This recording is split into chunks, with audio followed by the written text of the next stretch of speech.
Jina la Bwana libarikiwe. Jina la Bwana libarikiwe. Mwanzo 1:26. Mungu akasema, na tumfanye mtu kwa mfano wetu, kwa sura yetu, wakatawale samaki wa baharini na ndege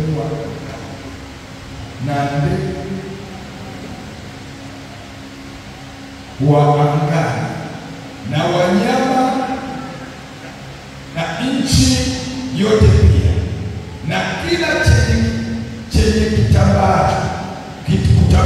kitambaacho juu ya uso wa nchi. Mungu akaumba mtu kwa mfano wake, kwa mfano wa Mungu alimuumba mwanamume na mwanamke. Mwanamke aliomba. Mstari 28. Mungu akawabarikia. Mungu akawaambia, zaeni mkaongezeke, mkaijaze nchi na kuitisha, mkatawale samaki wa baharini na ndege wa angani na kila kiumbe chenye uhai kitambacho juu ya uso wa nchi. Tunafahamu kabisa kwa habari ya kitabu cha Mwanzo, sitaki kuelezea historia yake kwa sababu ya muda. Mwanzo wa vitu vyote, mwanzo wa uumbaji, mwanzo wa ukoma, mwanzo wa maasi, mwanzo wa kila kitu. Na tunaelewa mwandishi wake ni Musa. Sasa sitaki kuelezea kwa kina zaidi sababu ya muda. Nisikilize. Nimesema turudishe mali zilizoibiwa. Kwa nini ninazungumzia? Nilikuwa nakataa sana kuzungumzia habari ya mali, lakini Mungu akawa ameweka kifuani mwangu ili neno, kati ya vitu ambavyo watu wanahangaika navyo sasa hivi ni kutafuta mali, kutafuta fedha, iwe kwa namna yoyote, iwe kwa kuiba, hata wengine kwa kuua. Ndio maana tuna madebasi.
ndio akamtuma Yesu akachukua mwili. Jamani, tunaelewana watu wangu? Tunaelewana watu wangu? Sasa alipomuumba, kwa sababu lengo la Mungu kumuumba mwanadamu ili atawale dunia. Sisi ni tofauti na malaika. Sisi tumetukuzwa kuliko malaika kwa sababu Mungu ameweka uhai wake. Sisi ni wakuu kuliko malaika, iwe maserafi, iwe makerubi. Tumeheshimiwa. Kwa hiyo wewe ni mtu wa thamani, umeheshimiwa mno. Usijichanganye, wewe ni mtu wa maana. Haleluya, haleluya, haleluya. Na ndio maana alipoamua kukurudisha, akaamua kurudisha vitu vyote. Jambo la kwanza, kurudisha uzima wa kiroho, uhai wake. Ulipopokea Yesu, yeye akarudisha uhai wake, akarudisha na utakatifu. Kwa hiyo unapojichanganya kule, Mungu anahuzunika. Ukitenda dhambi, Mungu anahuzunika na malaika wanatikisa vichwa vyao. Hivi angejua huyu jioni, angejua huyu jioni, angejua alipopendelewa. Malaika wanatamani wangekuwa sisi, kwa sababu sisi tumeheshimiwa. Jina la Bwana libarikiwe. Wewe ni mtu wa maana, ni mtu uliyeshimika, kwa sababu roho ya Mungu iko ndani yako. Na sio hivyo, wewe ni mtakatifu. Haleluya. Sasa alipotuumba tukuwa takatifu, lazima akasema siwachi mimi, kwa sababu wako duniani hao wanahitaji kula, wanahitaji kuishi vizuri. Na ndio maana hapa mkana tamko lake. Na ndio maana ukisoma huo mstari wa 28 anasema Mungu akawabarikia. Hilo neno kuwabarikia, yaani tangu tulipoomba tulibarikiwa. Baraka zilishakuwepo, lakini baada ya anguko tunaelewa tatizo lilotokea la Adamu na Hawa. Zile baraka ziliibiwa na Shetani. Zile baraka zilichukuliwa na Shetani. Na ndio maana ukisoma Luka sura ya 4 mstari wa 5 na hadi wa 7 utaona hapa Shetani anaonyesha uweza wake aliomiliki vitu na mali ya dunia hii. Na unaona nimesema kwa sauti kubwa kabisa. Alafu nyingine Yohana 10:10. Uone sasa baada ya anguko nini kilichotokea. Mali ziliibiwa, zilitekwa, uchumi, kila kitu. Karibu Luka 4 mstari wa 5 hadi wa 7. Alafu na Yohana 10:10.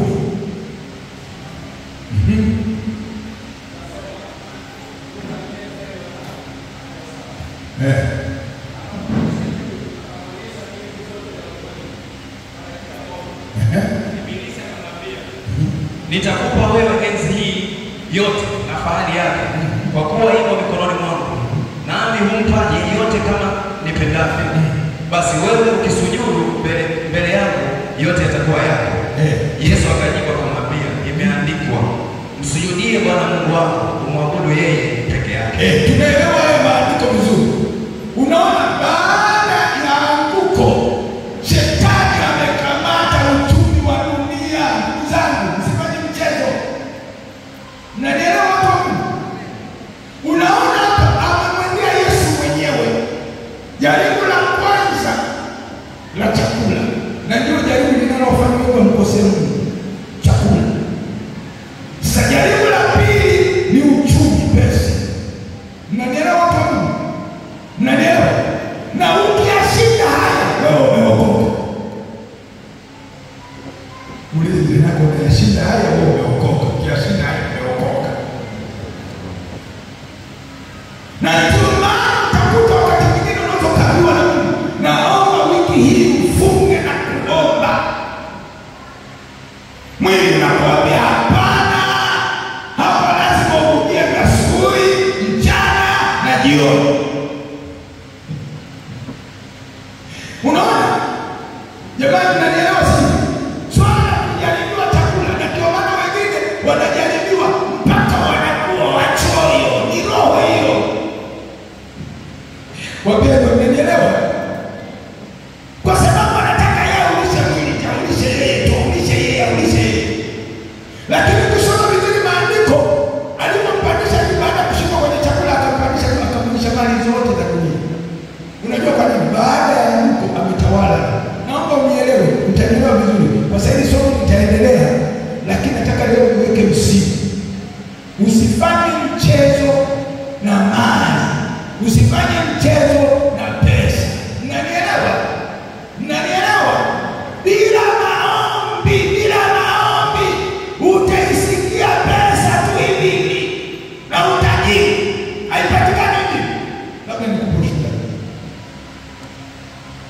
niko si kama nimerudia hii, niliwahi kushuhudia pale, niliondoka na milioni 1.6 kwenda Kongo kufanya kazi. Mungu ananiambia niende. Sasa tulipofika kule, Mungu akaniambia, unaona tumefika kule tumeishiwa. Yaani tumeishiwa. Akaniambia sasa kanisani hakuna hela.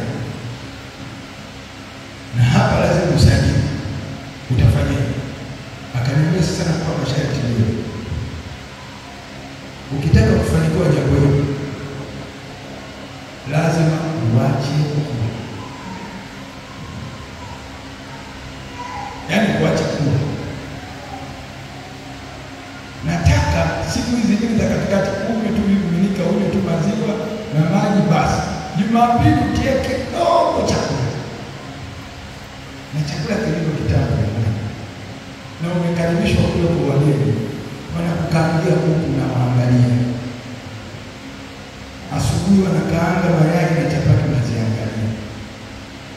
Lakini unasikia roho anakuambia acha. Hivi ni vitii. Nikamwambia kijana wangu kwa hiyo tunasema baba kama na wewe msina nitakula leo. Nimeenda wiki ya kwanza, ya pili. Tumeishiwa hela.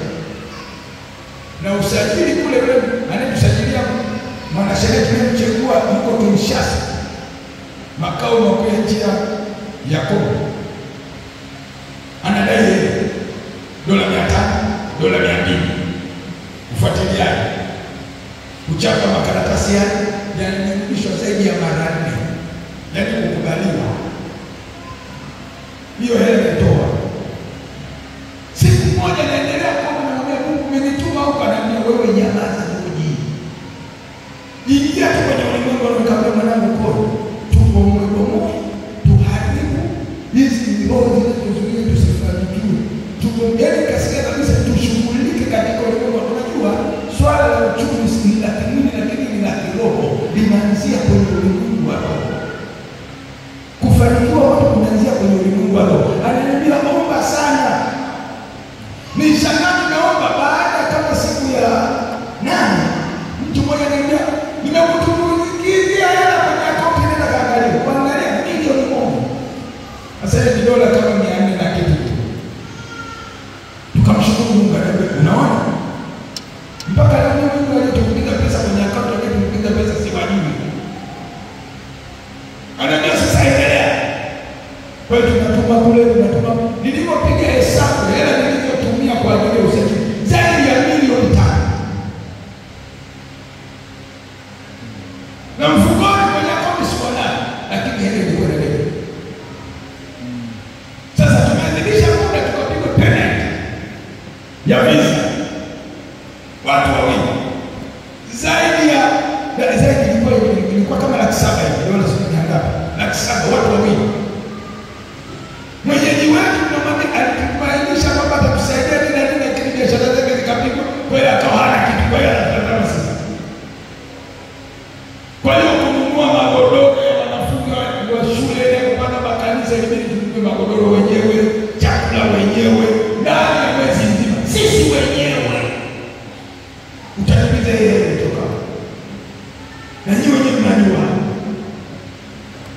Sasa maono ndio aliyofanya. Anambia George, kazi utaiweza George. Na ukenda kanisa kutoka kama wewe shirika kwa atatoka nao. Na ndio maana mimi nikuti kupiga kelele. Siwezi kupiga kelele na watu wengi. Nitawaambia lakini siwezi kupiga kelele. Kweli ninajitoa lakini nafika mahali najiko hoi. Sasa nataka nikupe mbili namna gani ya kurudisha uchumi wetu leo. Unanielewa? Unanielewa tu? Wewe si wa kawaida. Sasa akaniambia mimi bwana sasa kwa hizo nchi na kuongeza na nchi nyingine. Utaendelea mpaka nitakapokuambia basi. Kwani unaniona kuna zikunenepa na kitabu mpaka mmoja na nyumbani. Nyinyi mmeogopa kukona. Tunaona mimi hapa si lakini naona shagamu inafunguka. Yaani nitaenda wewe kunywa maji wewe, lakini kitabu tu kinatoka na shanga kinatoka wapi? Mungu hawezi kuacha afya yako. Haleluya. Jamani, hebu fikiri unakula Jumapili tu, angalau kama unafuka dogo, basi zingine vimiminika tu. Miaka yote tangu 2022 mpaka leo sijakonda, sijauma, niko tena na mwili ndio unaongezeka. Sasa unaogopa nini kufunga mwili na hivyo unaogopa nini kufunga na umaskini huu? Alafu unaridhika. Biblia inasema apendao usingizi atakuwa nani? Masikini. Umasikini tunajitakia wenyewe. Tunalala usingizi. Hatutaki kufunga, hatutaki kukesha. Nataka niwaambie sasa hivi ni zama za uombaji. Kama ukitaka kufanikiwa usiwe na stress ukachanganyikiwa juu ya ada na mikopo uliyokopa, uje hapa ulie na Mungu, wewe na Mungu wako hapa.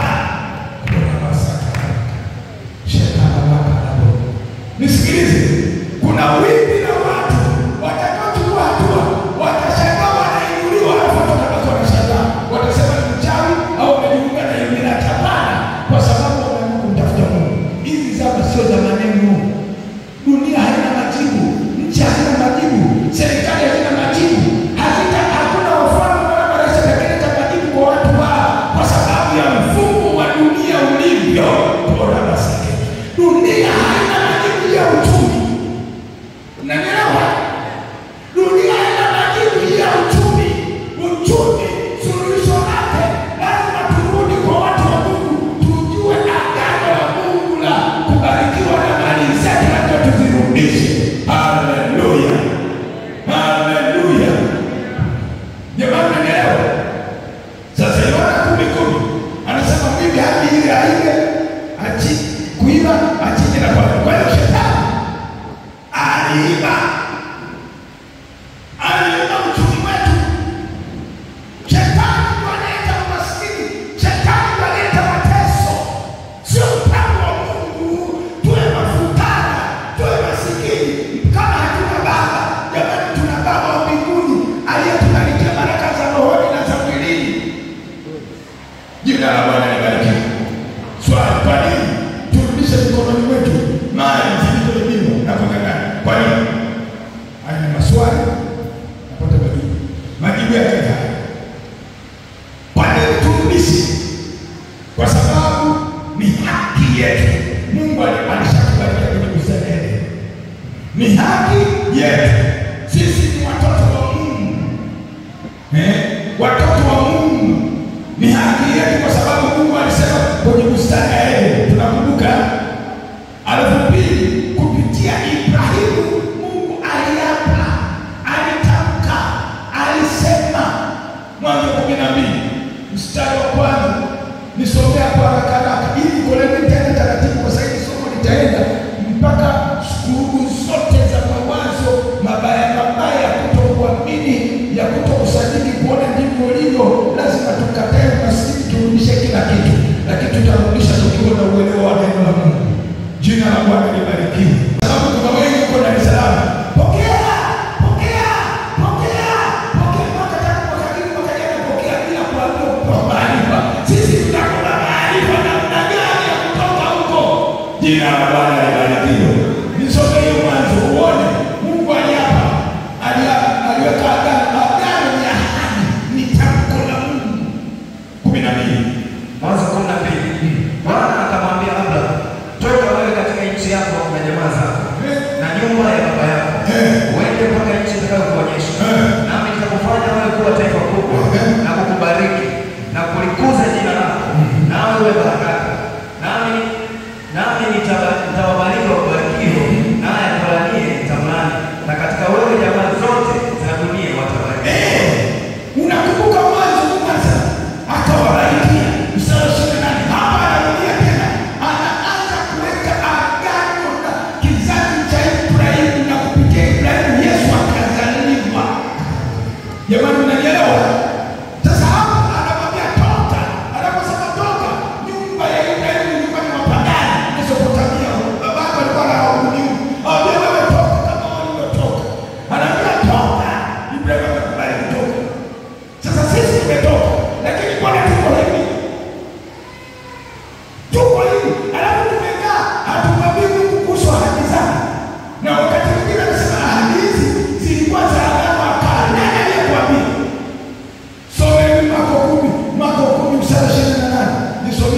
uone Yesu alichotamka pale. Sio agano la kale. Na hili kutokulijua neno. Na hili ni tatizo.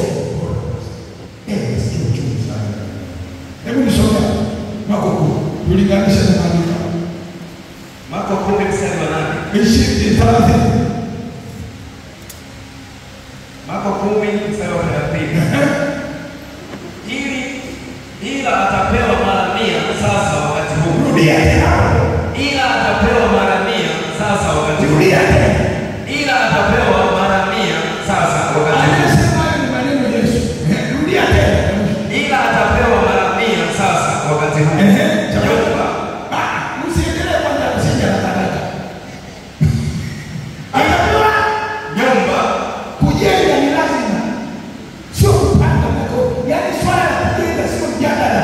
Yesu anasema mwenyewe. Endelea nyumba. Umepotea bado? Na ndugu waume, na ndugu wake, na mama, na watoto, na mashamba, pamoja na ubia, na katika ulimwengu ujao uzima wa milele. Huyo ni Yesu mwenyewe. Sasa ukilinganisha, ina maana lile agano linatimizwa kupitia Yesu. Swala la kujenga nyumba sio anasa. Swala la kumiliki vitega uchumi sio anasa. Mashamba sio anasa. Kuwa na migodi sio anasa.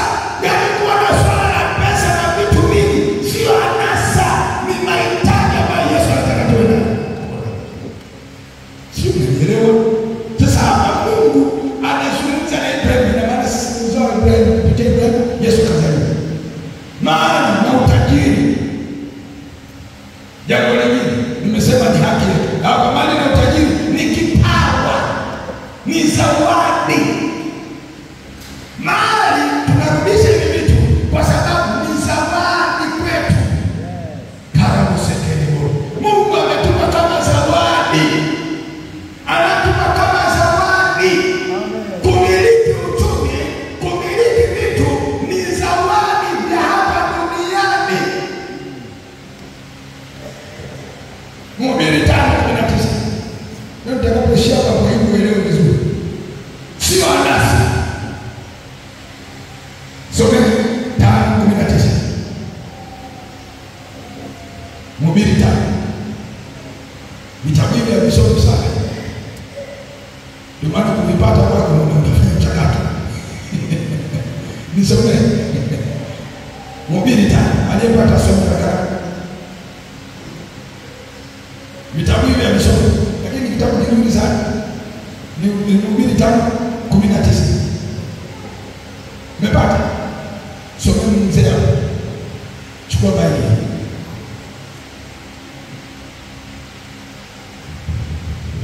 Mhubiri sura ya 5 mstari wa 19, Biblia inasema, tena kwa habari za kila mwanadamu ambaye Mungu amempa mali na ukwasi, akamwezesha kula katika hizo na kuipokea sehemu yake na kuifurahia amali yake, hiyo ndiyo karama ya Mungu. Hapo Suleiman anaeleza na hiki kitabu anaandika akiwa mzee amegombea, kwa sababu kati ya matajiri wakubwa ni Suleiman. Sasa anaandika kwa uzoefu akiongozwa na Roho, anaelezea nini Mungu alichokifanya, na ndio maana anasema tena kwa habari ya kila mwanadamu ambaye Mungu amempa mali. Ina maana kila mwanadamu Mungu anampa mali.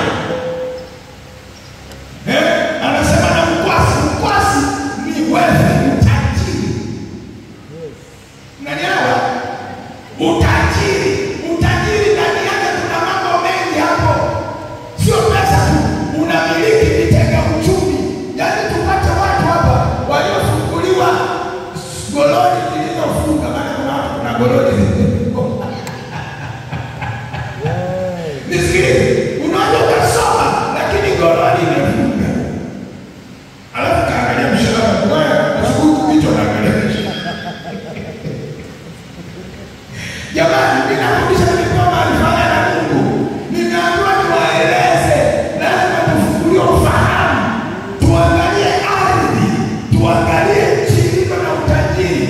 Tunawaachia watu kuchimba madini, tunawaachia watu kununua. Nilikuwa namweleza mke wangu alisikia kuanzisha mradi fulani, kabla mama hata hiyo nikamwambia. Ambia na lile wazo lililoanza leo. Liko wapi? Liko wapi ile mke wangu? Baba yeye akamwambia sio hela, swala ni maumivu. Hela tunapata. Nikamwambia mama, nifufue ile watu kwa sababu ni Roho Mtakatifu. Kwenda kuongea leseni kwenye ile na mimi lakini na kitu tu kwa watu. Nikamwambia mama, asisha uradi. Tena kwa hela nyingi tu. Hata mtaji mmoja kanisha na milioni moja ukaendelea. Inawezekana.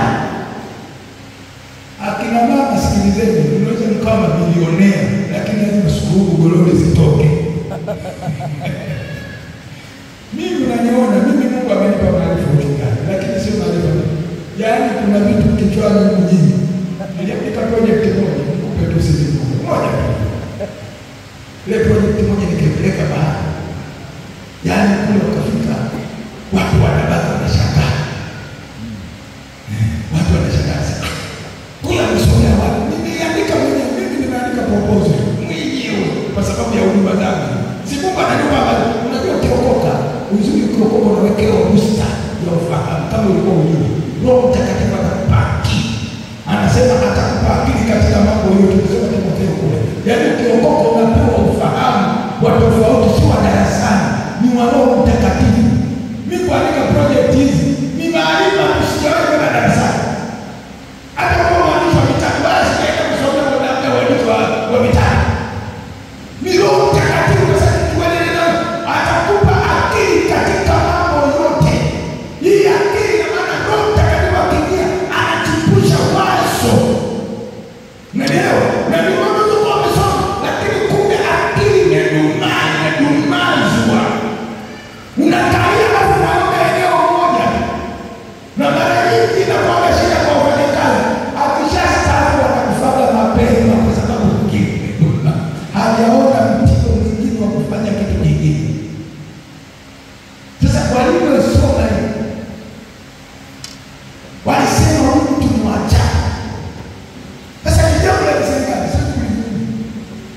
Mpaka kasema, yaani singekuwa na mambo ya kidini, tungempa mikopo mikubwa. Yaani ile project za makanisa ya kujenga nchi 10 za Afrika nimetengenezea hiyo proposal ni ya mapigo. Anasema singekuwa mambo ya kidini lakini tutasaidia. Sasa mpaka watu wanakaa wasomi wanasema tungeweza kupa mkopo, ina maana ingekuwa na mambo mengine ya jamii kile tutamsaidia. Na ndio maana lazima unapookoka omba hekima, omba ufahamu, omba fursa. Yaani usikalie kitu kimoja. Mimi nataka kufungua hapa, usikalie biashara moja. Usikalie kazi moja. Kama unashona usikalie tu hapa moja, nenda kuni itafika mahali kushona watu watashona tena. Mnanielewa kama mmeshona? Mnanielewa? Yaani kama kusoma, soma hivi, kuchukua kalamu, nyingine sio ya kusoma. Nenda kama mtu kajifunze. Jamani, kuchoma chipsi inahitaji kwenda darasani.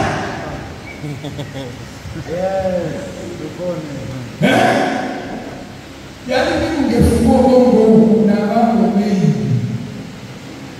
Kuna mambo mengi. Yaani mimi siangalii kabisa na shangaa. Naangalia dunia. Na ndio maana unavyoona hata ikifanya misheni mimi nimeamua kuthubutu kuhatarisha maisha. Unajua mtu aliokoka asiogope kuhatarisha maisha, kujaribu. Tunachoogopa kujaribu. Kuthubutu sio kujaribu, kuthubutu. Jaribuni. Kuna watu wanasikia mshukuma kufanya vitu lakini wanaogopa sana. Hutaweza kuwa tajiri kuogopa sana. Utanielewa? Mimi nataka usitegemee mshahara, utakuwa maskini, lazima utaiba. Unanielewa hapo? Tusitegemee mshahara umeshaula sasa hivi. Yaani kwa hicho kiasi hao watu kwanza wanakuwa wagumu kutoa kwa sababu ya umasikini, alafu na uchoyo umejaa. Unajua ukiwa masikini unakuwa usipojaa unaweza kuwa mchoyo, ukajinyima hata kula ni shida kubadilisha.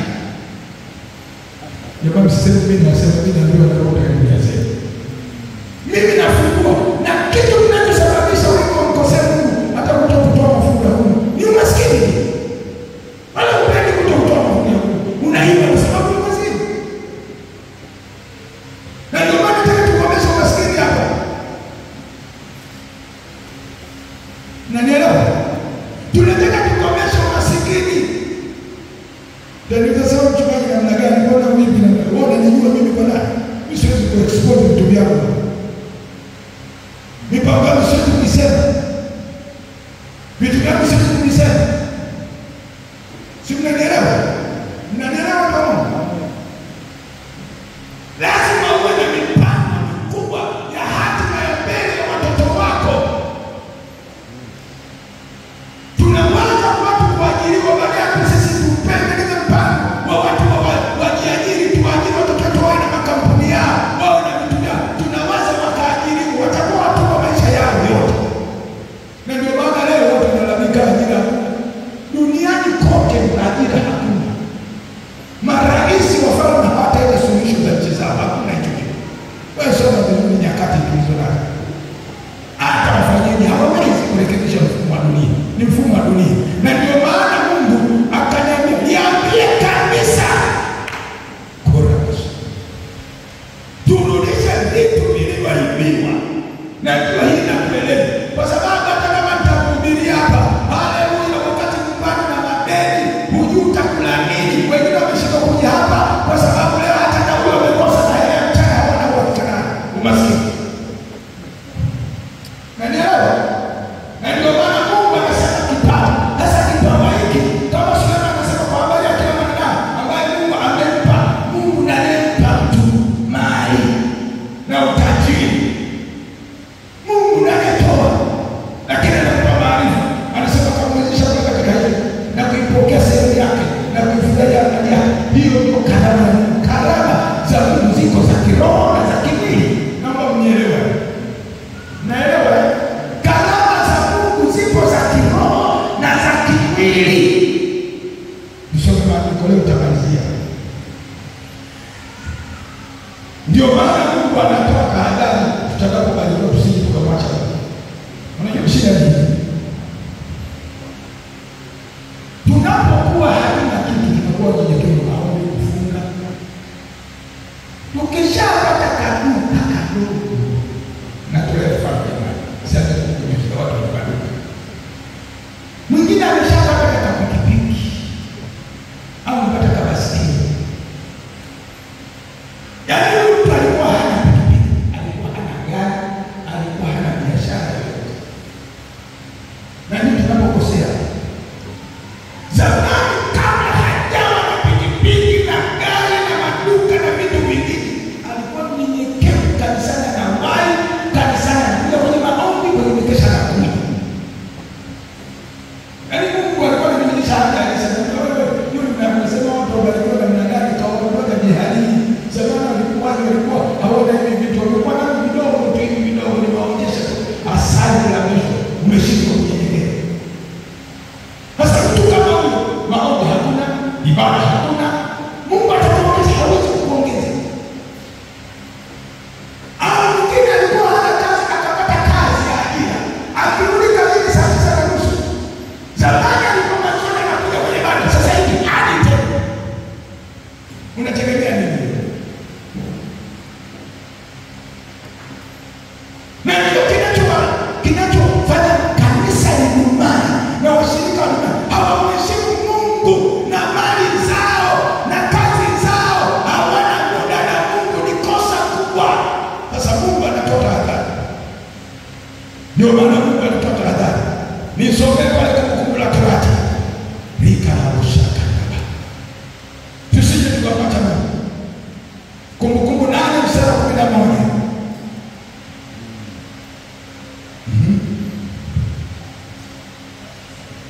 Kumbukumbu 8 tutakusoma na kuacha. Jihadhari, usije ukamsahau Bwana Mungu wako kwa kutozishika amri zake na hukumu zake na sheria zake ninazokuamuru leo. Ishara simamia hapo. Ina maana wana wa Israeli wametolewa Misri kama wewe na mimi tumetolewa Misri kwenye dhambi. Tuna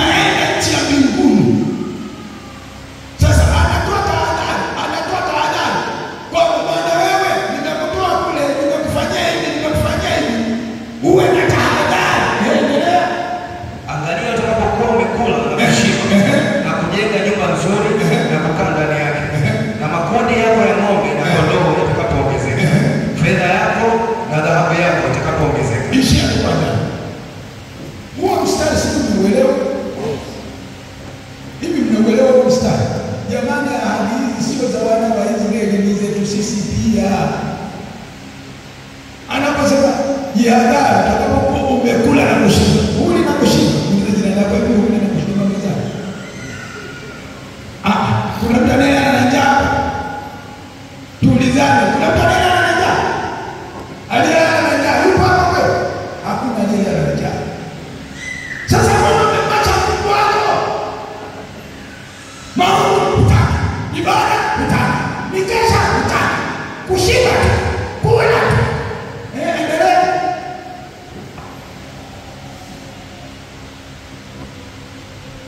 Tasoma. Dhahabu yako itakapokuwa pale ni ule mstari wa jihadhari. Utakapokuwa umekula kushiba kwanza, utakapokuwa umekula. Angalia utakapokuwa umekula na kushiba na kujenga nyumba nzuri na kukaa nyumba nzuri. Simesikia maandiko.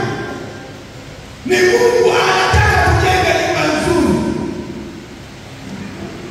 Hata mtu wangu nilikuwa namwambia mimi bado sijajenga nyumba, nilikuwa sijajenga nyumba. Ile pale alijenga mwenyewe haraka na shughuli yake sana.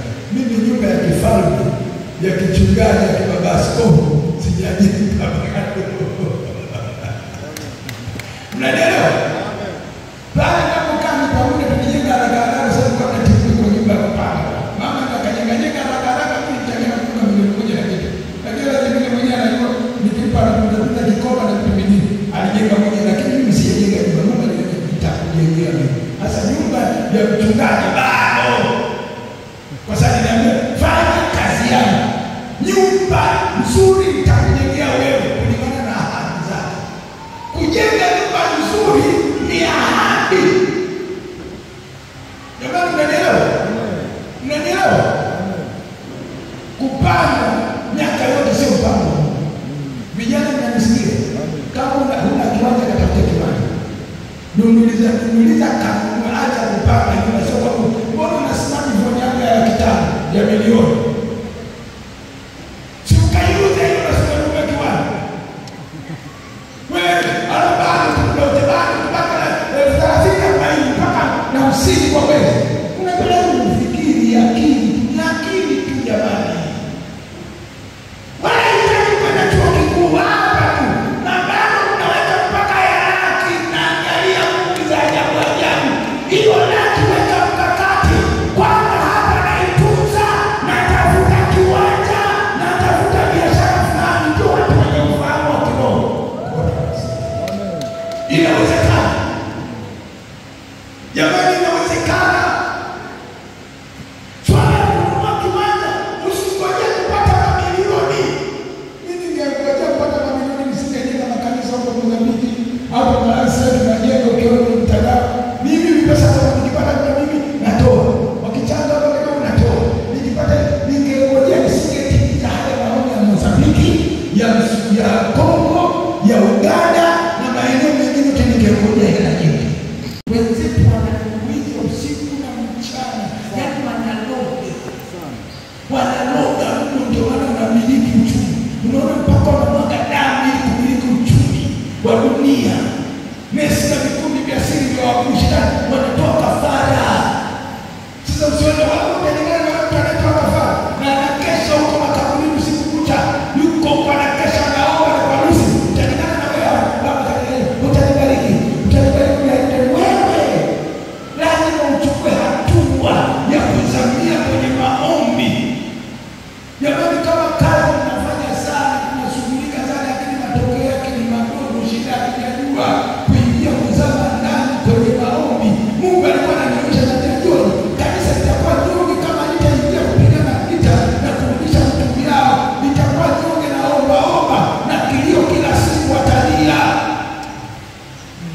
Ndio maana katika fundisho hili nimalizie kwa hiyo. Tuone vita kupigana na ndio nataka sawa. Ukaanze leo. Ukaanze leo sema manani sawa? Naishi hapa leo. Maandiko hayo ukaanze leo uwe na hasira. Maana Ibrahimu aliposikia ndugu yake ametekwa, wakeze na mali zake hakunyamaza.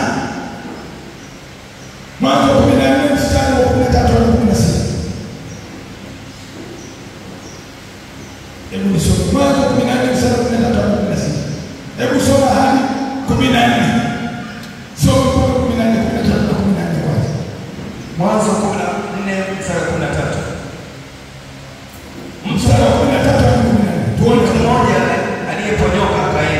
akampasha habari Abraham Mwebrania, naye amekaa panapo mialoni ya Mamre.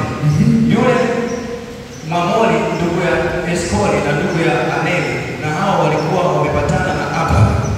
Abraham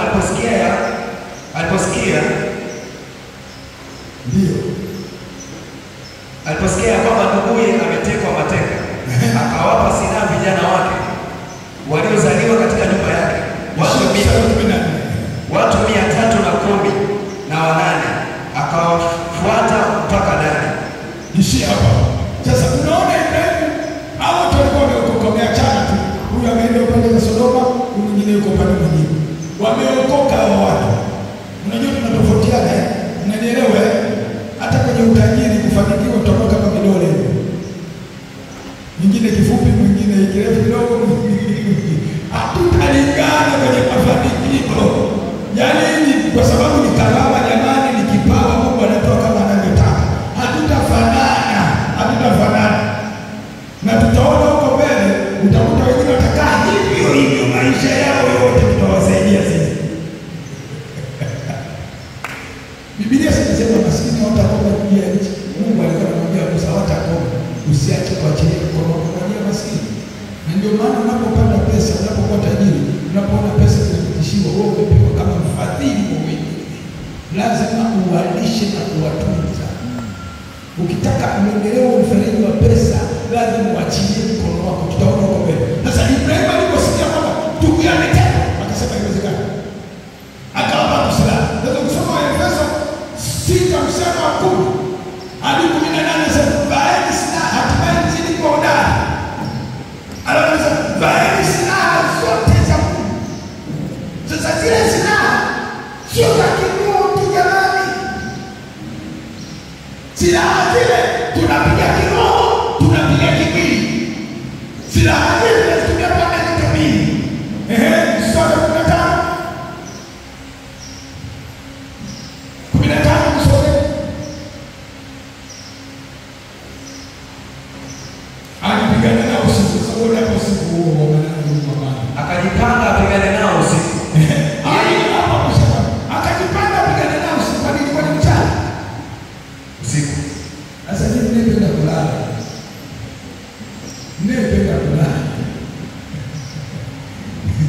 Ibrahimu alipigana usiku. Vita vinapigana usiku kuanzia saa 6 mpaka saa 10 hapa. Kwa kipindi ambacho waabudu shetani na wachawi wanakamata anga, wanakamata uchumi, wanakamata biashara, wanakamata kila nyanja. Yaani biashara inaanza usiku. Na ndio maana usiku wa kuanzia saa 6 kuomba ni shughuli nzito, ni mapambano sana. Ukipenda Biblia inasema kwenye Mithali, apendaye usingizi atakuwa nani? Hamjasoma? Apendaye usingizi atakuwa nani? Masikini. Usiku ndio wakati wa kupigana na kuiweka siku yako kwamba kesho nataka iwe hivi, kesho iwe hivi, kesho iwe hivi. Dukani kwangu pale na kabili wateja wote mtaule na ukamata kila roho, kila nafsi wanakufanya wachawi na waganga na jamani. Kwa hiyo tumeshaka dukani na wote hivi, wao wenye kuelewa wote watafuta. Usiku walifanya kazi ya kuwakamata watu kwenye ulimwengu wa roho na nafsi zao na akili zao, huwa wanateka. Wewe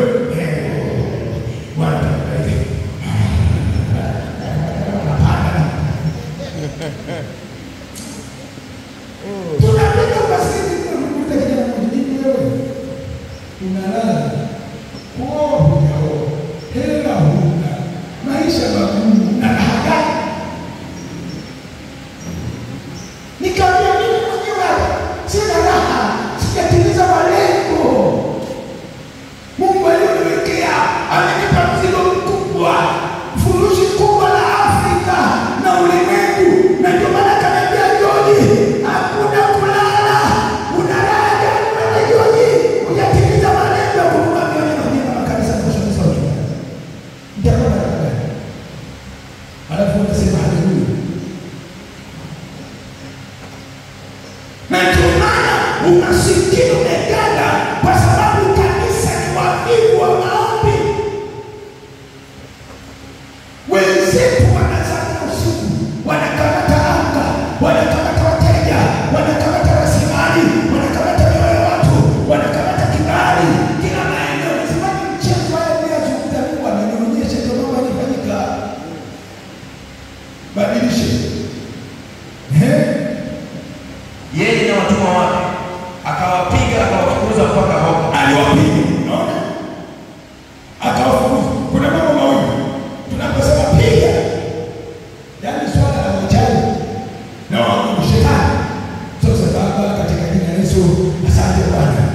nimebariki, nimeteka kwa jina la Yesu.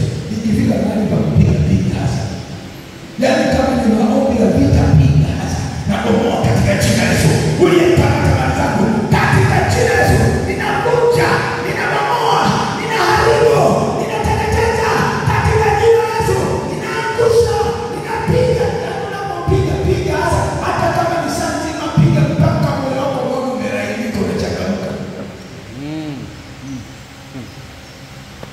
Nasema Baba, katika Yesu ninakushukuru, naomba kubariki kazi yangu. Nini? Katika Yesu, katika Yesu. Asante Bwana, nimepokea kwa imani. Nimepokea kwa imani kwa mimi. Vita. Shetani akuachie hela. Shetani akuachie hela hii ni shetani. Shetani akuachie hela, piga nao. Haiwezekani. Bila kupiga haiwezekani. Hata kama mnafanya kazi, msikizeni. Mishahara moja ninajua haitoshi, na madeni mengi hapo mmekopa, na mikoba na mikopo na mikopo mpaka sasa natembea na klipu. Najua nisikuwa mfanya kazi na leo nimekopa mikopo. Mikopo na kwa stress. Huna amani, huna furaha. Madonda tu wanaanza, vichomi, pressure, madeni, kisukari, madeni. Wakati Biblia inasema mtakopesha wala mtakopa nini? Sasa iko wapi? Nazungumza kwa uchungu jamani. Sio kama ninawasema, lakini nazungumza kwa uchungu kwa sababu Mungu anataka waambie warudishe vitu vilivyoibiwa. Endelea kumalizia. 16. Naye akarudisha mali zote. Baada ya kufanya nini? Mstari 15 aliwapiga, akawafukuza. Kwa hiyo unapiga, alafu unafukuza pale mtaani kwako, unaona mchawi, fanya biashara hizo, fukuze. Anaweza kiwili pale ofisini, aliyekalia chao chako anaweza fukuza usiku wa manane. Tena unatafuta kwa siri moyo wewe. Ndio. Piga. Mtu akali mbele yangu kwa sababu ananijua. Wananijua.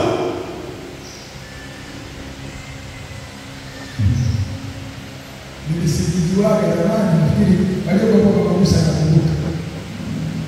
Niko napigia pesa ya ujenzi wa makanisa. Natoa ushuhuda kwa Bwana. Ile pesa zinatolewa kwa Mama Musa na mchungaji baba. Sasa kwa tunatoa pesa, tunatoa hatuandiki kwenye petition. Taratibu zile za kidini na kitu karibu ya Bwana. Hatuweki kumbukumbu, ndio kosa hilo. Yule bwana akachukua ile aliradi hiyo kosa hilo. Tulikuwa tuweke kumbukumbu.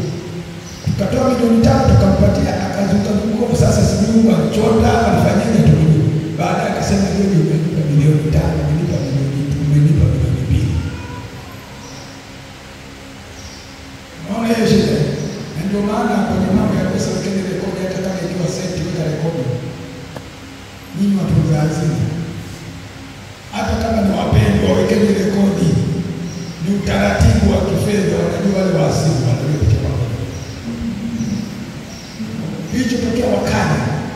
Bana kama sisi tulipoteza na wazao wa Moses sisi tumetoa yetu tumkabidhi. Na mchungaji baba wakati huo wazee wangu. Kesi ilikuwa huko. Kwa sababu ilitoka huko juu. Sasa wakati viongozi wale wasema yote tunakuliwa. Lakini zimepoteaje pesa? Nikamwambia sasa tunachukua. Waelezeni wazee wakati mimi sijuani kwenye chungu cha pesa sichungulia. Wakaniambia huyu mchungaji wetu hajui mambo ya pesa. Najua kesi ilikuwa kubwa. Bali nikaniambia sasa ninalipa au nipi? Nikamwambia nitatoa. Nikamwambia mke wangu. Tena kile kiwanja tulichojenga ndio alitununulia mtumishi wa Mungu mapambo na mke wake, alitununulia kile kiwanja. Alitoa sadaka tena hawana kiwanja wakanunua. Na mimi nilisema natoa kwa faida kwa sababu ya ushuhuda. Sio kwamba natumia lakini natukuza Mungu. Nikasema tukiuza kile kiwanja tulipe leo kwa sababu alinipa masharti. Tunakutangaza mwizi. Unajua jaribu linapokuja ninakutafuta wewe kanisa. Au tulipe. Wengine wanashuhudia kwamba sijachukua hela. Nikasema jamani, posho yenyewe hapo wananipa 50,000 kwa mwezi. Nikasema basi kwa posho yangu watanipa 50,000, wakakataa. Nikajua hapa haitafuta kulipa hela, atafuta joto. Yaani shetani anasimama mzima. Yaani jaribu nikija ninaweza nikaruhusiwa kwa namna yote hapo. Ukaona hata mchungaji wako na viongozi wako kama ni mashetani fulani, lakini Mungu ameruhusu ili upite hapo. Si unanielewa? Unanielewa? Na ndio maana utaki kuasi. Unataka usimame utulivu sana. Nikasikia sauti inaniambia natafuta wewe na huduma na kanisa ni baraka. Nikasema tani. Wazee wangu wakasema sitachangia, na kama kina mlinyiga sasa tutachangia kwa changia. Wakatafuta milioni 1, sasa wakatumia karibu kupata milioni 1 hiyo. Ni zaidi ya miaka 5. Kwa kanisa hili. Wasema kwa chache. Wakakopa kwa kina Mama Musa. Unajua mimi nishasema niuze tuache kile, niuze na makochi yangu yote, tubakie sisi tu.